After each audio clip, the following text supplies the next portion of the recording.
ਵਾਹਿਗੁਰੂ ਵਾਹਿਗੁਰੂ ਵਾਹਿਗੁਰੂ ਵਾਹਿਗੁਰੂ ਵਾਹਿਗੁਰੂ ਵਾਹਿਗੁਰੂ ਵਾਹਿਗੁਰੂ ਵਾਹਿਗੁਰੂ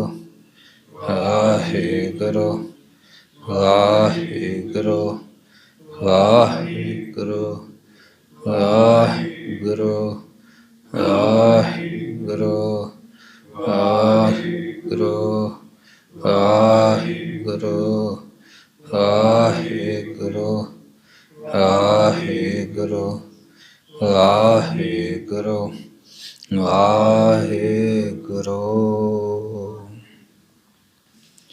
ਇਕ ਓੰਕਾਰ ਸਤਿਨਾਮ ਕਰਤਾ ਪੁਰਖ ਨਿਰਭਉ ਨਿਰਵੈਰ ਅਕਾਲ ਮੂਰਤ ਅਜੂਨੀ ਸੈਭੰ ਗੁਰ ਪ੍ਰਸਾਦ। ਗਿਆਨ ਧਿਆਨ ਕਿਛ ਕਰਮ ਨ ਜਾਣਾ ਸਾਰ ਨ ਜਾਣਾ ਤੇਰੀ ਸਭ ਤੇ ਵੱਡਾ ਸਤਿਗੁਰ ਨਾਨਕ ਜਿਨ ਕਲ ਰਾਖੀ ਮੇਰੀ। ਗਿਆਨ ਧਿਆਨ ਕਿਛ ਕਰਮ ਨ ਜਾਣਾ ਨਾਹਿਨ ਨਿਰਮਲ ਕਰਨੀ ਸਾਧ ਸੰਗਤ ਕੈ ਅੰਚਲ ਲਾਭੋ ਬਿਖਮ ਨਦੀ ਜਾਏ ਤਰਨੀ। ਸਾਧ ਸੰਗਤ ਕੈ ਅੰਚਲ ਲਾਭੋ ਬਿਖਮ ਨਦੀ ਜਾਏ ਤਰਨੀ।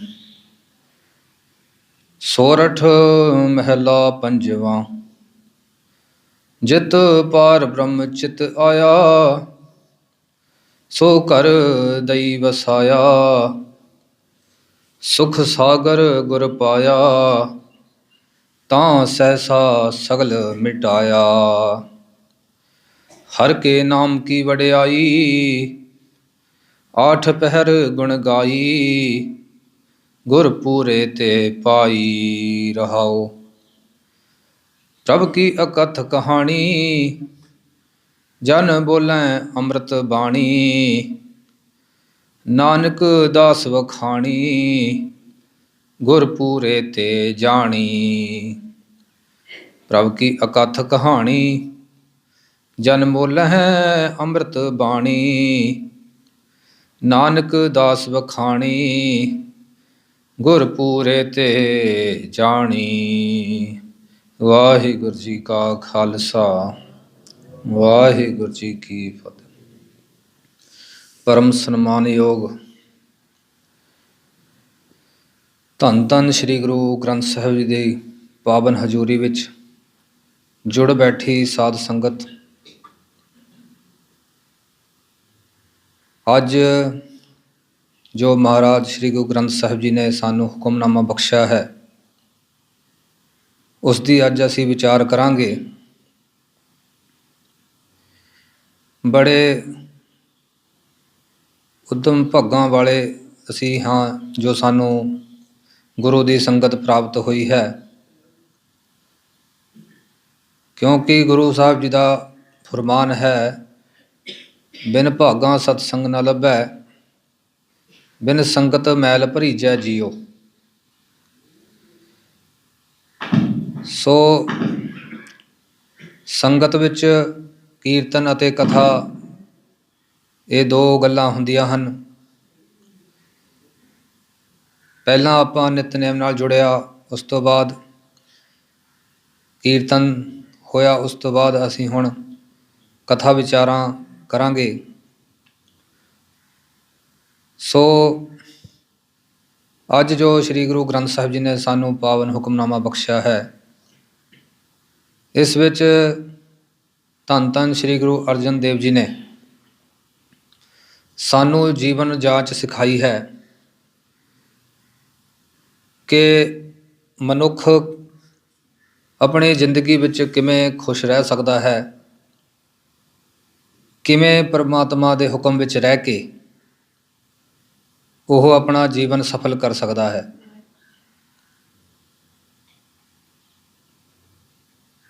ਕਿਉਂਕਿ ਗੁਰੂ ਗ੍ਰੰਥ ਸਾਹਿਬ ਜੀ ਮਹਾਰਾਜ ਜਿਨ੍ਹਾਂ ਦੇ ਚਾਨਣ ਵਿੱਚ ਅਸੀਂ ਨੇ ਜ਼ਿੰਦਗੀ ਨੂੰ ਬਤੀਤ ਕਰਨਾ ਹੈ, ਉਸ ਦੇ ਉਪਦੇਸ਼ ਰਾਹੀਂ ਹੀ ਸਾਡਾ ਜੀਵਨ ਸਫਲ ਹੋ ਸਕਦਾ ਹੈ। ਧੰਨ ਧੰਨ ਸ੍ਰੀ ਗੁਰੂ ਅਰਜਨ ਦੇਵ ਜੀ ਨੇ ਆਪਣੀ ਬਾਣੀ ਵਿੱਚ ਬੜੇ ਸਰਲ ਸ਼ਬਦਾਂ ਵਿੱਚ ਮਨੁੱਖ ਨੂੰ ਉਸ ਦੇ ਜੀਵਨ ਦਾ ਮਨੋਰਥ ਸਮਝਾਇਆ ਹੈ, ਉਸ ਨੂੰ ਸਫਲ ਕਰਨ ਦੀ ਸੋਝੀ ਬਖਸ਼ੀ ਹੈ। ਇਸ ਸ਼ਬਦ ਵਿੱਚ ਵੀ ਗੁਰੂ ਅਰਜਨ ਦੇਵ ਜੀ ਸਾਨੂੰ ਸਾਡੇ 'ਤੇ ਬਖਸ਼ਿਸ਼ ਕਰ ਰਹੇ ਹਨ। ਸੋਰਠ ਮਹਿਲਾ ਪੰਜਵਾਂ, ਜਿਤ ਪਾਰ ਬ੍ਰਹਮ ਚਿਤ ਆਇਆ, ਸੋ ਘਰ ਦਈ ਬਸਾਇਆ। ਸੁਖ ਸਾਗਰ ਗੁਰ ਪਾਇਆ, ਤਾਂ ਸਗਲਾ ਸਹਿਸਾ ਸਗਲ ਮਿਟਾਇਆ। ਮਹਾਰਾਜ ਜੀ ਫਰਮਾਨ ਕਰ ਰਹੇ ਹਨ, ਜਿਤ ਪਾਰ ਬ੍ਰਹਮ ਚਿਤ ਆਇਆ, ਸੋ ਘਰ ਦਈ ਵਸਾਇਆ। ਘਰ ਤੋਂ ਭਾਵ ਮਨੁੱਖਾ ਸਰੀਰ ਤੋਂ ਹੈ ਕਿ ਜਿਹੜੇ ਘਰ ਵਿੱਚ ਭਾਵ ਜਿਸ ਮਨੁੱਖਾ ਸਰੀਰ ਵਿੱਚ ਪਰਮਾਤਮਾ ਦਾ ਨਾਮ ਚੇਤੇ ਕੀਤਾ ਜਾਂਦਾ ਹੈ ਤੇ ਪਰਮਾਤਮਾ ਦੇ ਨਾਮ ਨੂੰ ਵਸਾਇਆ ਜਾਂਦਾ ਹੈ, ਉਹ ਘਰ ਵਸਦਿਆਂ ਵਿੱਚ ਹੋ ਜਾਂਦਾ ਹੈ। ਘਰ ਜੇ ਆਪਾਂ ਬਾਹਰ ਮੁਖੀ ਦੇਖੀਏ ਤਾਂ ਸਾਡੇ ਘਰ ਹੁੰਦੇ ਹਨ। ਆਪਾਂ ਇਹੀ ਆਮ ਤੌਰ 'ਤੇ ਕਹਿੰਦੇ ਹਾਂ, ਜਿਨ੍ਹਾਂ ਘਰਾਂ ਵਿੱਚ ਖੁਸ਼ੀ ਹੈ ਅਸਲ ਵਿੱਚ ਉਹੀ ਵਸਦੇ ਕਹੇ ਜਾ ਸਕਦੇ ਹਨ। ਜਿਨ੍ਹਾਂ ਵਿੱਚ ਆਪਸੀ ਇਤਫਾਕ ਆਪਸੀ ਪਿਆਰ ਹੈ ਪਰਿਵਾਰ ਵਿੱਚ, ਉਸੇ ਘਰ ਨੂੰ ਹੀ ਵਸਦਾ ਕਿਹਾ ਜਾਣਾ ਚਾਹੀਦਾ ਹੈ। ਜਿਸ ਤਰ੍ਹਾਂ ਗੁਰੂ ਨਾਨਕ ਦੇਵ ਜੀ ਨੇ ਸਾਨੂੰ ਸਮਝਾਇਆ ਹੈ, ਜਿਵੇਂ ਸਾਨੂੰ ਉਪਦੇਸ਼ ਦਿੱਤਾ ਹੈ ਕਿ ਜਿਨ੍ਹਾਂ ਘਰਾਂ ਵਿੱਚ ਪਰਮਾਤਮਾ ਦਾ ਨਾਮ ਨਹੀਂ ਜਪਿਆ ਜਾਂਦਾ, ਪਰਮਾਤਮਾ ਦੇ ਭਗਤਾਂ ਦੀ ਉਹਨਾਂ ਦੇ ਪਿਆਰਾਂ ਦੀ ਸੇਵਾ ਨਹੀਂ ਕੀਤੀ ਜਾਂਦੀ, ਉਹ ਘਰ ਨਹੀਂ ਕਹੇ ਜਾ ਸਕਦੇ। ਤੇ ਉਹ ਅਸਲ ਵਿੱਚ ਘਰ ਨਹੀਂ ਹਨ, ਉਹ ਇੱਕ ਤਰ੍ਹਾਂ ਨਾਲ ਖੰਡਰ ਹਨ ਜਿੱਥੇ ਕੋਈ ਨਹੀਂ ਵਸਦਾ ਤੇ ਜਿੱਥੇ ਭੂਤ ਵਸਦੇ ਹਨ। ਇਸ ਤਰ੍ਹਾਂ ਜੇ ਸਾਡਾ ਇਸੇ ਤਰ੍ਹਾਂ ਸਾਡਾ ਮਨੁੱਖੀ ਸਰੀਰ ਹੈ, ਜੇ ਇਸ ਘਰ ਵਿੱਚ ਅਸੀਂ ਪਰਮਾਤਮਾ ਦਾ ਨਾਮ ਨਹੀਂ ਧਿਆਇਆ ਤਾਂ ਇਹ ਘਰ ਵੀ ਅਸੀਂ ਵਸਦਾ ਹੋਇਆ ਨਹੀਂ ਕਹਿ ਸਕਦੇ। ਇਸ ਸ਼ਬਦ ਵਿੱਚ ਵੀ ਗੁਰੂ ਅਰਜਨ ਦੇਵ ਜੀ ਸਾਨੂੰ ਇਹੀ ਸਮਝਾ ਰਹੇ ਹਨ ਕਿ ਜੇ ਇਹ ਘਰ ਨੂੰ ਵਸਦਾ ਕਰਨਾ ਹੈ ਤਾਂ ਪਰਮਾਤਮਾ ਦਾ ਨਾਮ ਜ਼ਰੂਰ ਸਾਨੂੰ ਚੇਤੇ ਕਰਨਾ ਪਵੇਗਾ। ਨਹੀਂ ਤਾਂ ਇਹ ਜੋ ਮਨੁੱਖਾ ਦੇਹੀ ਹੈ, ਇਹ ਵੀ ਬਾਕੀ ਜੂਨਾਂ ਵਾਂਗ ਬਿਨਾਂ ਕਿਸੇ ਮਨੋਰਥ ਦੇ, ਬਿਨਾਂ ਕਿਸੇ ਪ੍ਰਾਪਤੀ ਦੇ ਇਹ ਲੰਘ ਜਾਵੇਗੀ ਤੇ ਜਿਸ ਤੋਂ ਸਾਨੂੰ ਕੁਛ ਪ੍ਰਾਪਤੀ ਨਹੀਂ ਹੋਵੇਗੀ ਤੇ ਨਾ ਹੀ ਅਸੀਂ ਜੀਵਨ ਦਾ ਅਸਲ ਮਕਸਦ ਨੂੰ ਪ੍ਰਾਪਤ ਕਰ ਸਕਾਂਗੇ। ਇਸ ਲਈ ਗੁਰੂ ਅਰਜਨ ਦੇਵ ਜੀ ਇਸ ਸ਼ਬਦ ਵਿੱਚ ਸਾਨੂੰ ਸਮਝਾ ਰਹੇ ਹਨ, ਜਿਤ ਪਾਰ ਬ੍ਰਹਮ ਚਿਤ ਆਇਆ, ਸੋ ਘਰ ਦਈ ਵਸਾਇਆ। ਕਿ ਜਿਸ ਘਰ ਵਿੱਚ ਭਾਵ ਜਿਸ ਮਨੁੱਖਾ ਸਰੀਰ ਵਿੱਚ ਪਰਮਾਤਮਾ ਨੂੰ ਚੇਤੇ ਕੀਤਾ ਜਾਂਦਾ ਹੈ ਜਾਂ ਮਨ ਵਿੱਚ ਵਸਾਇਆ ਜਾਏਗਾ, ਉਹੀ ਘਰ ਨੂੰ ਪਰਮਾਤਮਾ ਵਸਾ ਦਿੰਦਾ ਹੈ। ਭਾਵ ਉਹ ਘਰ ਵਸਦਿਆਂ ਵਿੱਚ ਹੋ ਜਾਂਦਾ ਹੈ। ਸੁਖ ਸਾਗਰ ਗੁਰ ਪਾਇਆ, ਤਾਂ ਸਹਿਸਾ ਸਗਲ ਮਿਟਾਇਆ। ਜਦੋਂ ਪਰਮਾਤਮਾ ਦਾ ਨਾਮ ਮਨ ਵਿੱਚ ਵਸ ਜਾਂਦਾ ਹੈ ਤਾਂ ਜੋ ਨਾਮ ਪਰਮਾਤਮਾ ਦਾ ਹੈ ਉਸ ਦੇ ਨਾਲ ਹੀ ਪਰਮਾਤਮਾ ਵੀ ਉਸ ਘਰ ਵਿੱਚ ਆ ਕੇ ਪ੍ਰਵੇਸ਼ ਕਰ ਜਾਂਦਾ ਹੈ। ਜਿੱਥੇ ਪਰਮਾਤਮਾ ਦਾ ਨਾਮ ਹੈ ਉੱਥੇ ਹੀ ਪਰਮਾਤਮਾ ਖੁਦ ਹੈ। ਇਸ ਕਰਕੇ ਉਹ ਜਿਹੜਾ ਘਰ ਹੈ, ਉਹ ਮਨੁੱਖਾ ਸਰੀਰ ਹੈ, ਉਹ ਸੁੱਖਾਂ ਦਾ ਸੋਮਾ ਬਣ ਜਾਂਦਾ ਹੈ। ਉਸ ਵਿੱਚ ਉਹ ਸੁੱਖਾਂ ਵਾਲਾ ਹੋ ਜਾਂਦਾ ਹੈ, ਕਿਉਂਕਿ ਉਸ ਘਰ ਵਿੱਚ ਖੁਦ ਪਰਮਾਤਮਾ ਦਾ ਨਿਵਾਸ ਹੋ ਗਿਆ ਹੈ।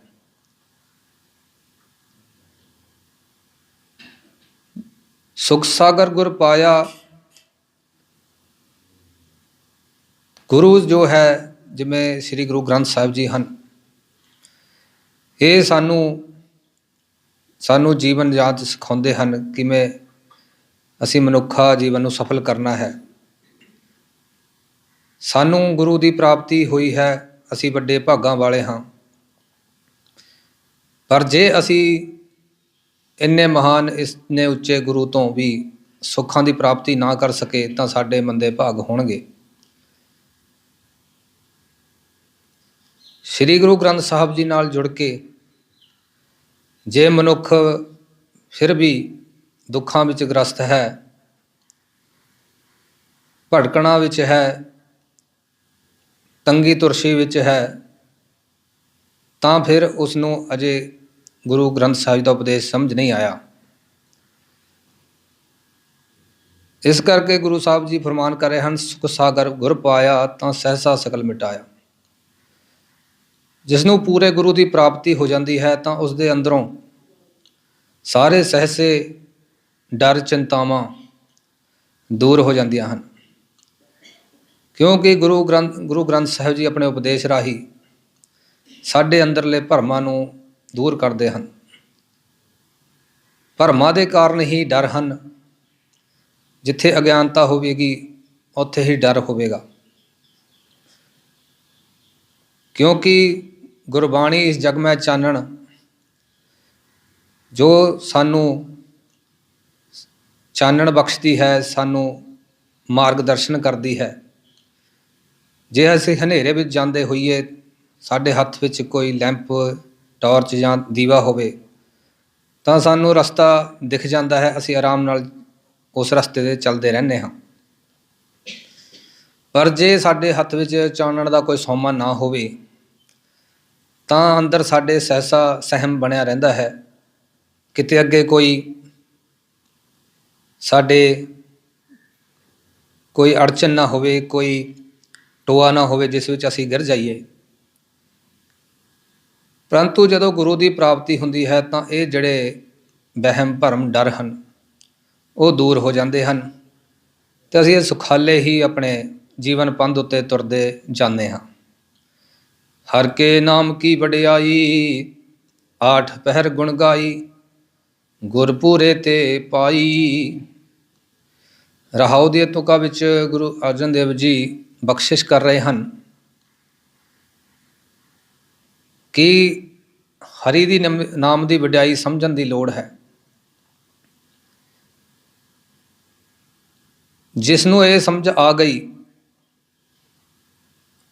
ਉਹ ਪ੍ਰਮਾਤਮਾ ਦੇ ਨਾਮ ਨੂੰ ਕਦੇ ਵੀ ਨਹੀਂ ਛੱਡਦਾ, ਅੱਠੇ ਪਹਿਰ ਪ੍ਰਮਾਤਮਾ ਦੇ ਸਿਮਰਨ ਵਿੱਚ ਜੁੜਿਆ ਰਹਿੰਦਾ ਹੈ।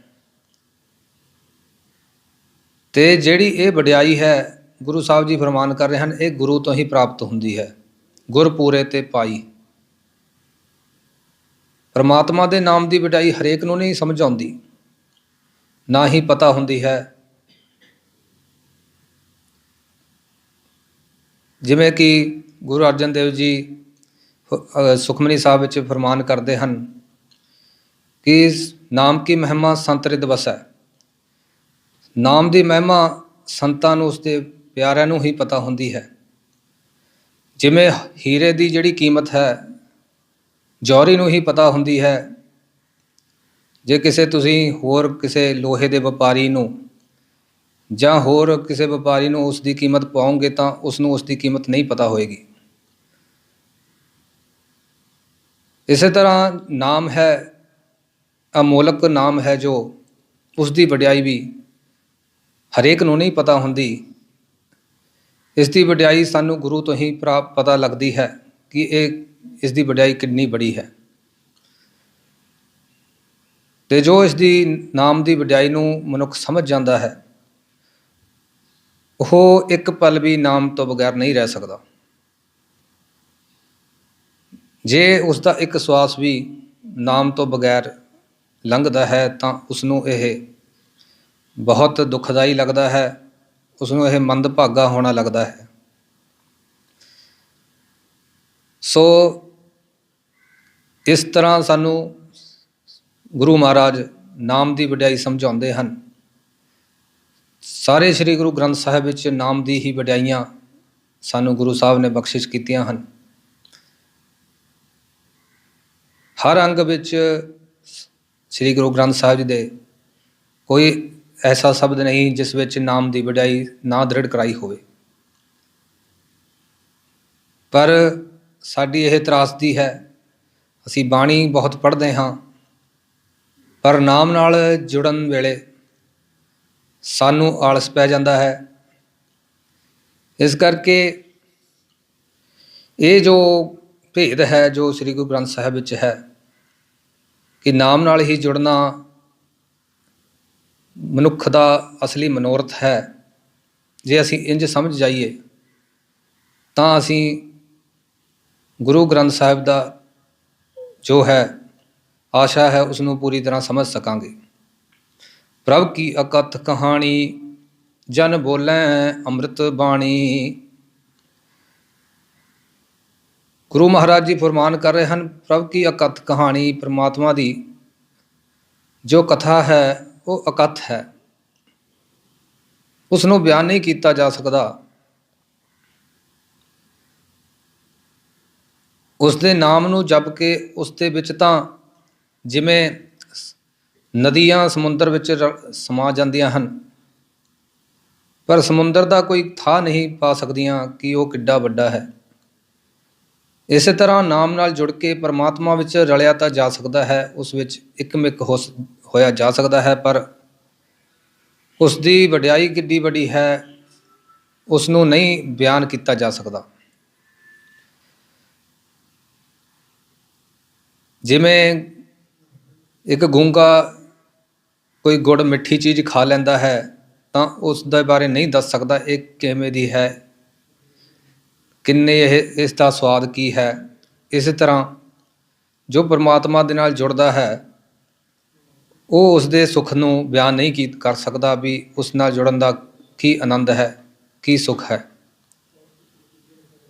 ਜਨ ਬੋਲੇ ਅੰਮ੍ਰਿਤ ਬਾਣੀ। ਤੇ ਕਿਰਪਾ ਕਰਕੇ ਫੋਨ ਬੰਦ ਕਰਕੇ ਕੀਤਾ ਜਾਵੇ, ਕਥਾ ਵੇਲੇ ਗੱਲਾਂ ਨਹੀਂ ਕਰਨੀਆਂ ਚਾਹੀਦੀਆਂ, ਬੇਨਤੀ ਹੈ।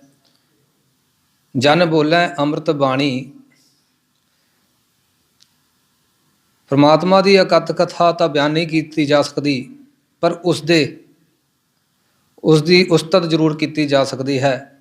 ਜੋ ਉਸ ਦੇ ਪਿਆਰੇ ਹਨ, ਉਸ ਦੀ ਬਾਣੀ ਦੀ ਰਾਹੀਂ, ਸ੍ਰੀ ਗੁਰੂ ਗ੍ਰੰਥ ਸਾਹਿਬ ਜੀ ਸਾਡੇ ਕੋਲ ਬਾਣੀ ਹੈ, ਉਸ ਦੇ ਰਾਹੀਂ ਪਰਮਾਤਮਾ ਦੀ ਉਸਤਤ ਕਰਦੇ ਹਨ। ਨਾਨਕ ਦਾਸ ਵਖਾਣੀ ਗੁਰਪੂਰੇ ਤੇ ਜਾਣੀ। ਇਹ ਸਾਨੂੰ ਬਖਸ਼ੀ ਕਿਸ ਨੇ ਹੈ? ਗੁਰੂ ਅਰਜਨ ਦੇਵ ਜੀ ਫਰਮਾਨ ਕਰ ਰਹੇ ਹਨ, ਨਾਨਕ ਦਾਸ ਵਖਾਣੀ। ਇਹ ਗੁਰੂ ਨਾਨਕ ਦੇਵ ਜੀ ਨੇ ਸਾਨੂੰ ਬਖਸ਼ੀ ਹੈ।